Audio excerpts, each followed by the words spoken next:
Eh bien, bonjour à toutes et à toutes, et voici le tout premier tuto sur Krita. Alors ne vous inquiétez pas, on va y aller pas à pas, et j'ai pris le pli maintenant de vous mettre juste là, voilà, juste là, le menu de ce qui va se passer sur ce tuto. Donc on va avoir tout d'abord un premier contact, c'est-à-dire que lorsqu'on ouvre Krita, on a une feuille qui se propose à nous, un écran qui se propose à nous. Comment faire, comment démarrer un dessin, parce que en fait, dans Krita c'est assez particulier, c'est que il faut un petit peu à l'instar je dirais de Scribus, il faut commencer par préparer son canevas, son travail, avant de commencer tout bonnement à dessiner ou à peindre. Alors, pour ça, donc, on va voir après, une fois qu'on a créé notre canevas, comment ça se passe avec la surface de travail. C'est-à-dire, vous allez voir, hein, on va y aller progressivement parce que Krita, si on le prend comme ça d'un bloc, bah, ça ressemble un petit peu à un oursin, on sait pas par où le prendre. Mais on va y aller pas à pas, de façon très douce, de façon à ce que vous puissiez assimiler à chaque tuto quelques raccourcis et surtout, on va aller vers une méthode de travail. Alors, ensuite, on va ajouter des brosses. Alors, je tiens tout de suite à vous dire que ce n'est pas un tuto sur la création de bundles, l'ajout de brosses de GIMP ou autre. Pour l'instant, ça je ferai un tuto dédié pour ça, quand on sera un peu plus avancé dans Krita, parce que c'est quelque chose d'assez complexe dans Krita, je le regrette d'ailleurs, que l'ajout de brosses et le paramétrage. D'ailleurs, Krita, c'est une surface de travail avec essentiellement des brosses. Donc le plus gros dans Krita sera de comprendre comment fonctionnent les brosses. Mais ça aussi, on va l'introduire pas à pas. Voilà. Donc, et puis en conclusion, je vous donnerai quelques liens pour commencer à apprendre aussi le dessin, parce que Krita, c'est un logiciel, mais rien ne remplace le dessin. Alors, commençons tout de suite sur Krita. Alors on a ici maintenant l'écran lorsque je démarre Krita. Alors ici je suis sur la version 4.1.7 de Krita. Si vous souhaitez soutenir Krita et donner un peu de sous pour que ça aille un peu plus vite, vous pouvez le faire ici. On peut également aller dans les manuels, où vous allez avoir un manuel en anglais de Krita, mais ma foi qui est assez bien fait. Et je ne vous cacherai pas que je suis quelque peu ce manuel pour la préparation de ces tutos. On m'a fait remarquer aussi que Krita passant par Microsoft pour la somme de 9 €, alors c'est à vérifier, mais c'était en lien, enfin sous le commentaire de la dernière vidéo sur Krita, je vous laisse regarder. On m'a fait remarquer qu'en fait ça permettait via une somme qui est minime, hein, en dessous de 10 €, de financer le projet Krita pour le faire avancer. Voilà, c'était un rectificatif que je tenais à faire. Voilà donc l'interface de Krita lorsque vous venez juste de l'installer. On a donc cet écran ici, et on va avoir ici sur cette interface différentes choses sur lesquelles on va pouvoir travailler. Alors, la première, c'est qu'on peut évidemment lancer directement une image ici pour la travailler. Alors pour ça, je vais glisser mon image de tuto là, hop. Et ici, vous voyez, on a Krita qui s'ouvre directement avec l'image. Alors pour zoomer dans Krita, c'est simple, hein, on zoome, c'est un petit peu comme Blender si vous connaissez, c'est-à-dire là où vous avez la souris, c'est là où ça va zoomer. Donc je mets la souris ici sur le N, ça zoome sur le N, molette avant, molette arrière, sur tuto, le T, molette avant, molette arrière, et ça zoome comme ça. Et pour déplacer, j'appuie sur le bouton du milieu et je déplace mon canevas. Ouh, on a déjà vu 2 commandes. Bon, alors, revenons à nos moutons. Donc ça, c'est une façon d'ouvrir un dessin déjà existant, une image JPEG ou autre. Allez, on va regarder autre chose. Vous voyez que je viens juste d'ouvrir un document, et donc dans document récent, je vais avoir mon fameux tuto Krita 01 que je viens d'ouvrir. Et si je clique dessus, je vais l'ouvrir de nouveau. Voilà, bon, ça nous permet donc de pouvoir naviguer dans les historiques. Si je ne veux pas conserver ceci comme historique, je vais tout simplement cliquer dans effacer et la rubrique disparaît. Au niveau de communauté, vous avez ici donc les manuels utilisateurs. Donc tout ça, ce sont des liens qui vont vous emmener vers le web et qui vous proposent soit de donner de l'argent, soit d'aller regarder sur le manuel utilisateur pour un point bien précis. Donc celui-ci est en anglais. Et puis vous avez le site officiel de Krita. Si vous avez besoin de voir s'il y a une nouvelle mise à jour, vous cliquez là, il vous emmène directement sur le site et vous pouvez le regarder. On va donc regarder, par contre, nous, pour l'instant, on va s'intéresser sur début. Donc on va donc regarder ici ces deux paramètres. Le premier, j'évite l'écarter, qui est ouvrir un fichier. On clique, ça va chercher un fichier qui serait pris en charge. Donc un document Krita, c'est un point CRA. Et en fait, le fichier, il va l'ouvrir un petit peu comme dans les autres logiciels, hein, vous ouvrez votre fichier de travail tout simplement. Nous, on va partir d'un fichier vierge, donc on va aller dans Nouveau fichier. Alors, je vais agrandir cette fenêtre, ici, et on va voir trois choses. Donc on va voir ici sur la partie de droite, pardon, de gauche, sur la partie de gauche, document personnalisé, créé à partir du presse-papier, modèle pour animation, modèle bande dessinée, etc. Donc ici, on a des modèles déjà qui sont préétablis. Alors, je n'irai pas sur ces modèles-là pour l'instant, je vous en parle pas, sachez qu'ils existent hein, pour faire de la BD ou autre, mais on n'en est pas à faire de la BD. Donc il existe deux choses, document personnalisé et créé à partir du presse-papier. On va regarder tout de suite créé à partir du presse-papier pour venir après sur document personnalisé.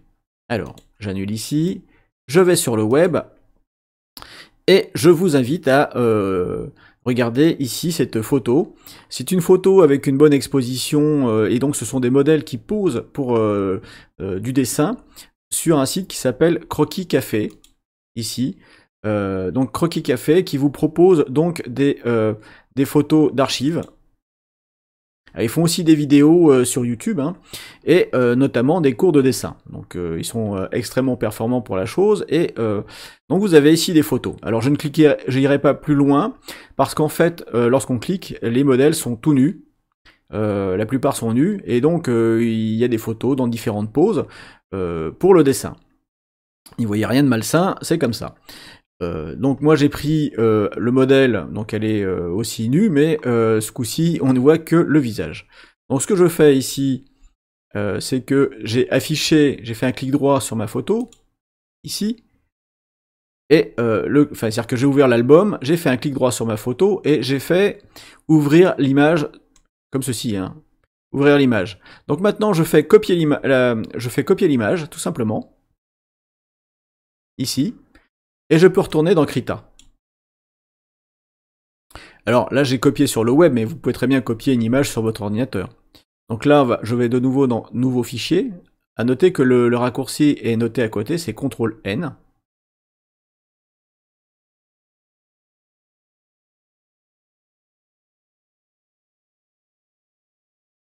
Et créer à partir du presse-papier. Alors vous voyez que dans le presse-papier, j'avais donc l'image qui était déjà dessus. Eh bien, il ne me reste plus qu'à valider, puisqu'en fait ici, la largeur, l'auteur et la définition ont été extrapolées à partir du modèle. Donc je fais Create.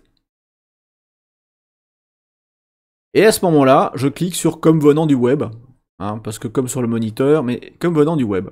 Voilà. Et j'ai mon image ici qui apparaît tout simplement. Voilà. Donc ça, c'est une façon d'ouvrir une image également. Allez, je ferme, je n'enregistre pas. Et maintenant, on va vraiment créer notre propre espace de travail. Et pour ça, dans Nouveau fichier, on va aller dans Documents personnalisés. Donc le tout premier ici. Voilà, j'agrandis suffisamment. Voilà. Alors, tout d'abord, ici, vous allez avoir des zones prédéfinies. C'est-à-dire que on va avoir ici une feuille A3 en 300 ppi, c'est-à-dire en 300 points par pouce, alors qu'on est ici en mode matriciel, ou en 600 points par pouce. Donc vous l'aurez compris que plus vous avez de points par pouce, plus vous aurez un dessin fluide et moins l'effet de crénelage lorsqu'on va zoomer. On a la possibilité aussi de créer des canevas personnalisés. Donc moi ici, je l'ai fait. Alors, on va en créer un ensemble, comme ça nous permet de comprendre cette fenêtre. Voilà, je pars de 0 et on va créer un canevas qui va faire 800 par 600. Voilà, donc il fait 800 par 600. On va le mettre en mode paysage, ici, parce qu'il y a la possibilité de le mettre en mode portrait, mais je mets en mode paysage. 600. Hop. Et au niveau de la résolution, je vais lui mettre, alors ici c'est une petite fenêtre, mais il décrémente ou il incrémente un par un, donc c'est un petit peu embêtant. Enfin, c'est un pléonasme, puisque incrémenter et décrémenter, c'est un pas de 1. Je vous entends déjà râler derrière votre ordinateur. Voilà. Donc je vais mettre ici une résolution directement, je vais la saisir en 100 ppi, parce que 800 par 600, c'est la résolution d'un écran d'ordinateur. On peut même mettre 96 points par pouce. On a ici donc déjà une orientation, une largeur, une hauteur et une résolution. Maintenant, il faut que je choisisse un espace colorimétrique. Pour ça, vous avez ici des modèles qui sont déjà prédéfinis. Et tout simplement, ici, RGB alpha, etc., etc. Donc je vais prendre le RGB alpha qui est proposé par défaut. Mais vous avez possibilité de le mettre en gris. Alors, le RGB alpha.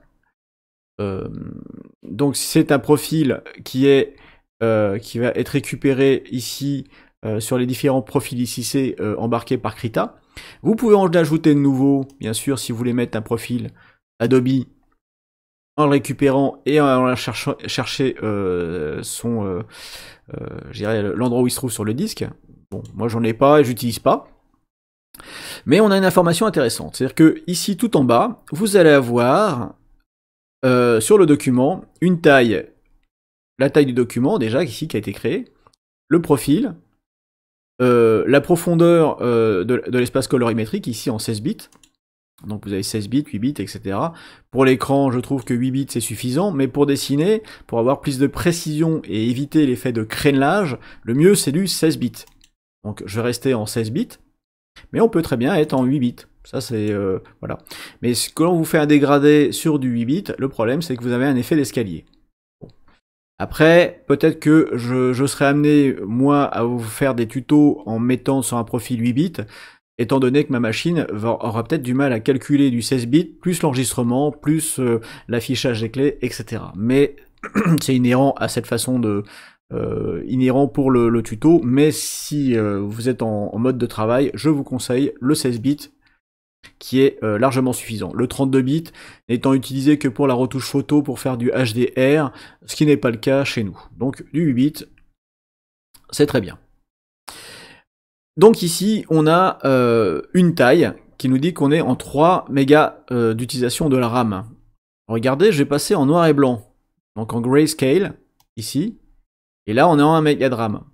Donc en fait, il faut pas vous dire je vais prendre le plus gros et travailler dessus, si vous n'en avez pas besoin. Si vous faites du noir et blanc, utilisez du gris, donc du grayscale, plutôt que du RGB alpha ou un autre espace colorimétrique.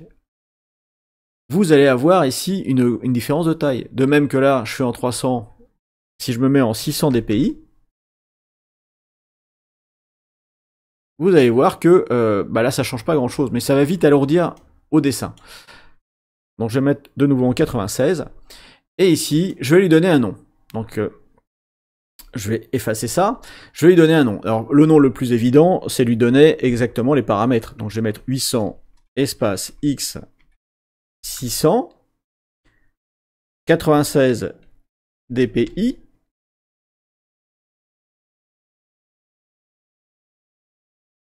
« 16 bits. Voilà. Et je vais lui mettre RGBA. Voilà. Donc ici, en lui donnant le nom des paramètres, la prochaine fois que je le cherche, je fais enregistrer. La prochaine fois que je vais chercher, ici, je vais tout simplement le trouver ici en 800 par 600. Alors regardez, je prends un tabloïd. Ici, tous les paramètres ont changé. Et là, je reviens chercher mon 800 par 600 et je retrouve mes paramètres. Voilà.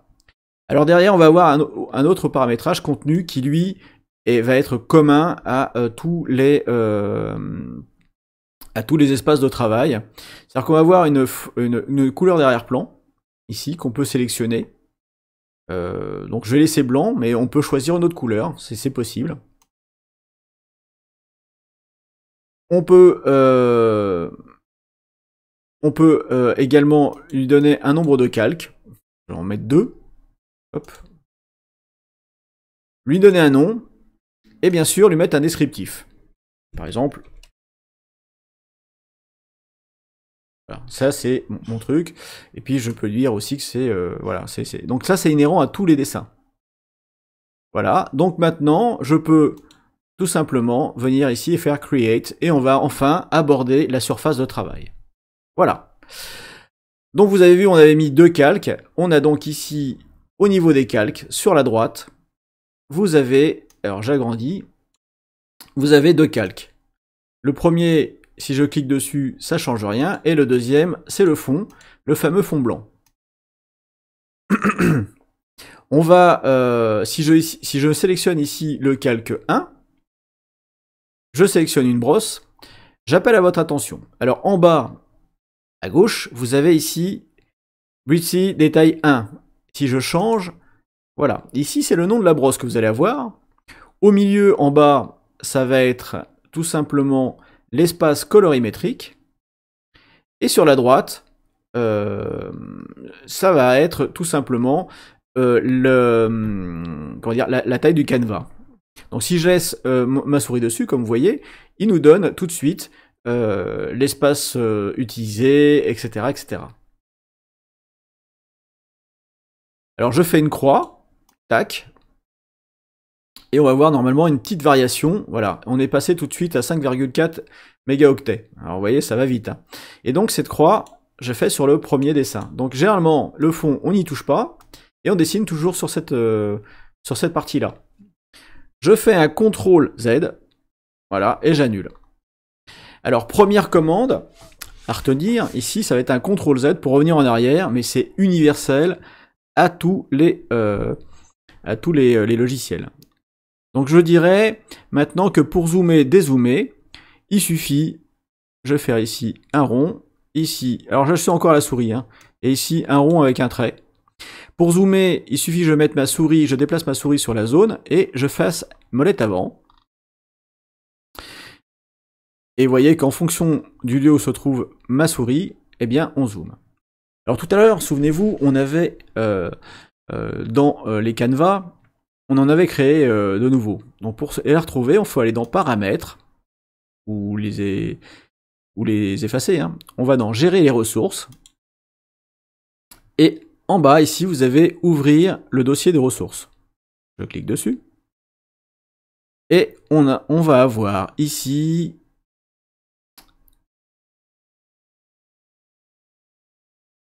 Voilà, Predefined Image Size, ici.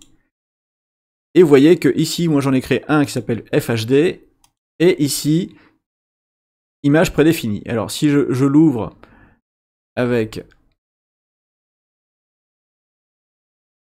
un traitement de texte, on peut voir que c'est ni plus ni moins que du HTML, avec une hauteur, un nom, ici qu'on peut modifier si on le souhaite. Hein, vous pouvez modifier le nom.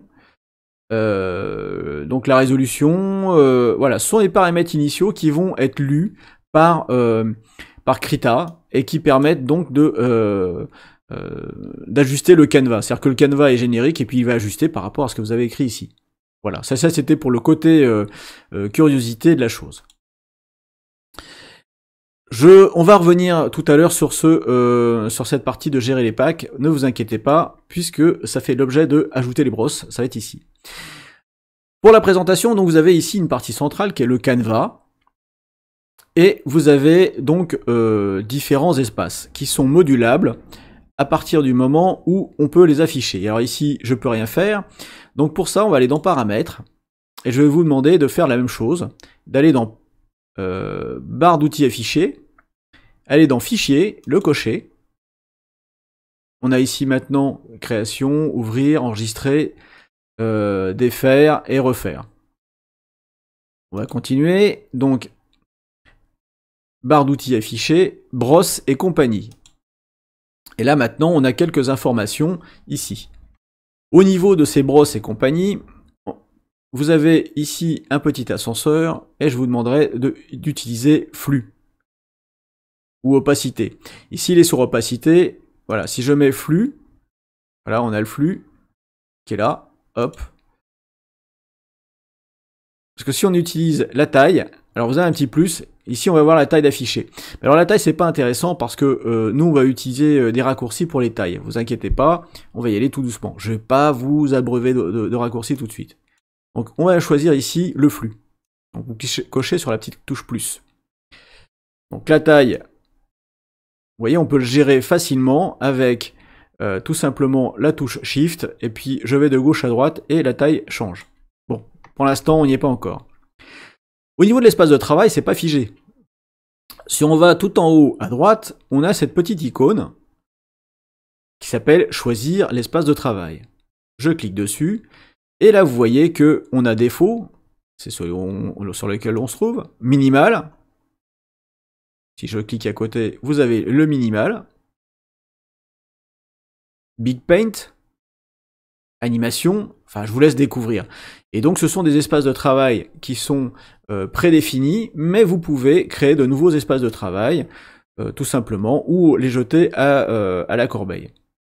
Donc vous avez aussi la possibilité de créer des agencements de fenêtres et autres. Mais pour l'instant, on va rester sur défaut, on va pas aller trop loin dans la customisation. Sur la partie de gauche, on va voir donc des outils, donc ici sélection, etc., du texte, la calligraphie, modification de chemin, tout ça on le verra tout doucement ensemble. Alors une autre particularité, je vais prendre ici un crayon et ma tablette graphique, et je vais tout simplement ici zoomer sur cette partie.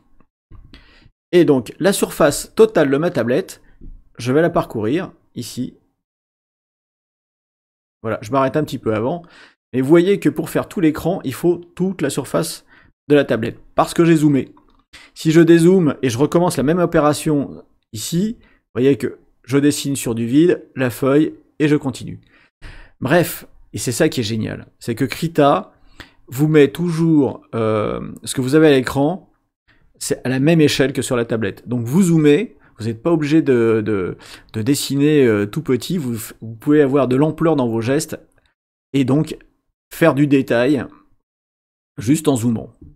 Alors vous voyez que j'appuie sur le bouton milieu de la souris, mais en fait c'est le bouton, c'est le paramétrage de ma tablette. Ouais, hein. On arrive ici à faire après des petites choses très précises. En haut, vous avez la couleur d'arrière-plan et d'avant-plan. Bon, alors vous allez me dire, quand on dessine, tout ça, c'est pas pratique. Généralement, moi je dessine comme ça. J'appuie sur la touche Tab et je suis directement ici sur une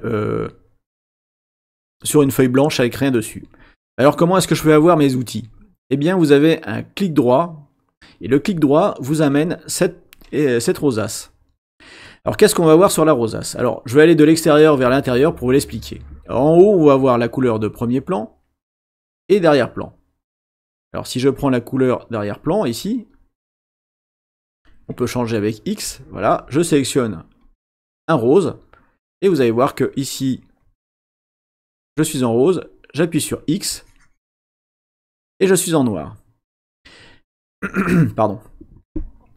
On va regarder maintenant ici, vous avez un espèce de cercle, et ça c'est la rotation du canevas. Donc vous pouvez faire une rotation du canevas, de façon à, par exemple, si vous avez un trait à faire comme ça, et puis que finalement, voilà, pour revenir à une rotation normale, on appuie sur la touche pavé 5. Alors ne vous inquiétez pas, ça on va faire la répétition, c'est juste une présentation de l'espace. C'est pour comprendre ce que vous avez à l'écran. Ici, on va avoir une sélection de brosses, différentes brosses, ici, qui sont proposées et qu'on peut paramétrer. Alors, où est-ce qu'on choisit ces brosses? Vous voyez ici, on a brosse, on va pouvoir choisir la taille et le débit, enfin, ce genre de choses, ici. Je range. Après, ici, dans le canevas, on peut utiliser cette petite icône.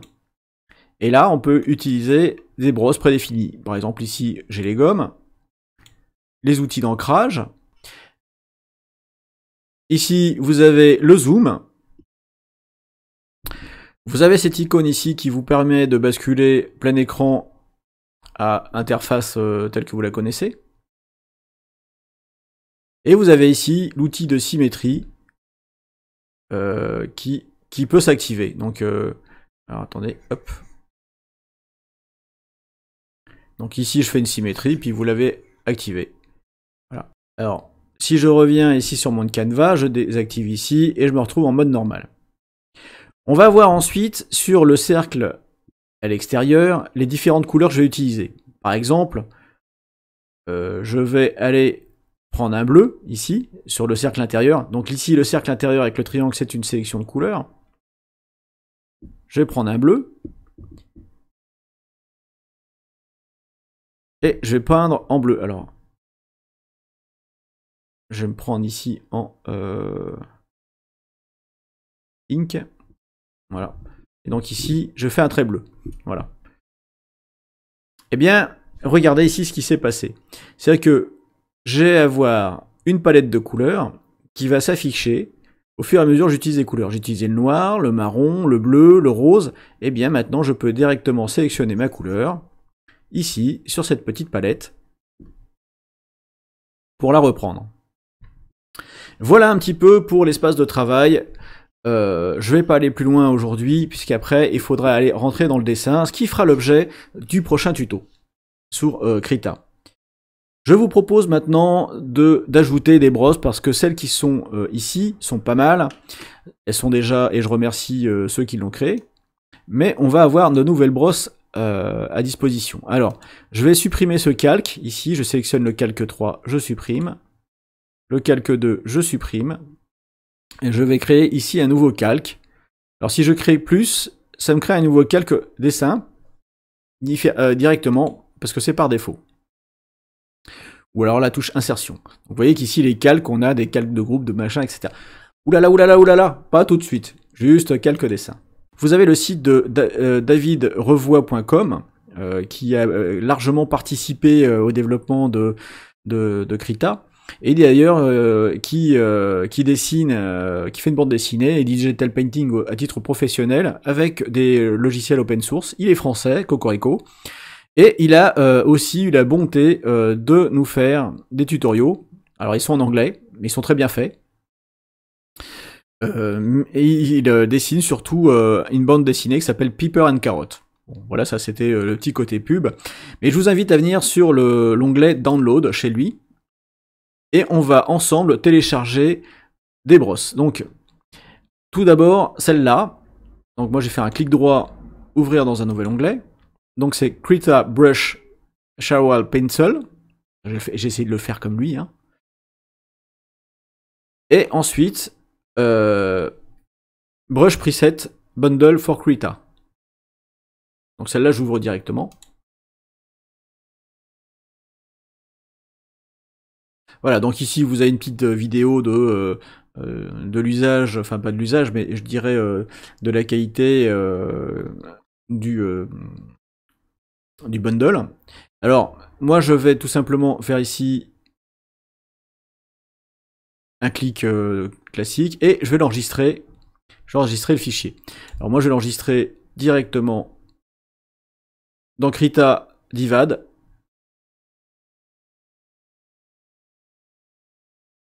Voilà donc les deux dossiers au format zip qui ont été téléchargés. Je fais juste un clic droit et j'extrais ici l'archive. Alors évidemment moi je suis sous Linux, c'est comme ça que ça fonctionne. Adapter directement à votre système d'exploitation la façon d'extraire l'archive. Voilà. Ce qu'il faut, c'est que vous ayez de nous, visiblement, Shower Bundle et Divad Duo Brush Preset. Voilà.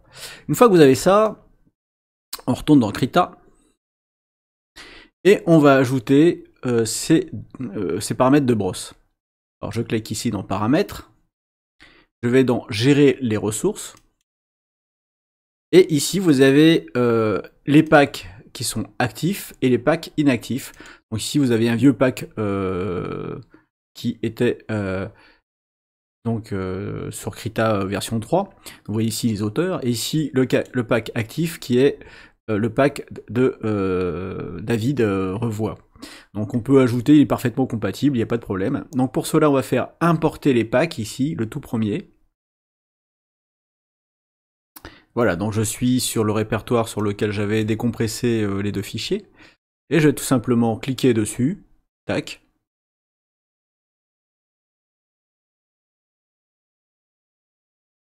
Et j'ai importé le deuxième pack. Alors, hop. Voilà. Et donc ici, j'ai mes deux nouveaux packs, Pencil et Divad Preset. Je fais OK. Alors je sais pas pourquoi il me l'a importé deux fois, il y avait peut-être une petite pagaille. C'est peut-être dû au fait que je l'avais déjà téléchargé, j'ai utilisé, puis j'ai supprimé de façon à faire ce tuto, je ne sais pas, enfin bon, ça a dû faire une petite pagaille, c'est pas grave. Je fais OK. Et on va voir ici maintenant dans les brosses. Alors, je clique ici et je le déplace, parce qu'en fait c'est configurable, il faut cliquer sur le titre et on peut déplacer. Je vais agrandir ici que vous l'ayez en plein écran. Et donc dans les brosses ici, on a tout en haut, on a des étiquettes. On peut en ajouter, renommer, etc. Par exemple ici c'est Ink, j'aurais très bien pu le mettre en français et l'appeler ancrage. Donc on peut créer des étiquettes. Je vais regarder ici et on a My Favorite. Ici c'est les favoris, donc celles que vous utilisez le plus. Vous pouvez enlever une étiquette ici de favoris. Par exemple ici je fais enlever cette étiquette, tac, d'ici.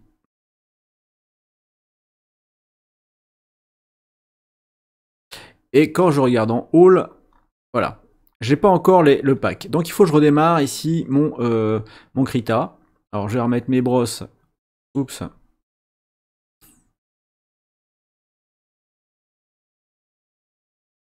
Il faut que je remette à la bonne taille. Hop. Voilà, je vais remettre ici mes brosses. Toc.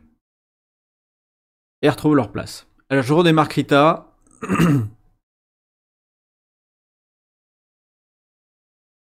Voilà, Krita a été redémarré. Je vais vérifier ici dans les paramètres au niveau de mes ressources. Je vois ici que les deux packs de brosses sont dans les inactifs. Alors je vais cliquer dessus et le balancer dans les packs actifs et faire OK. Et normalement ici, alors il faut que je crée un nouveau fichier. Voilà, 800 par 600, je laisse par défaut. Pour l'instant, c'est pas le but. Et là, normalement, je dois avoir Divad quelque part. Non, toujours pas.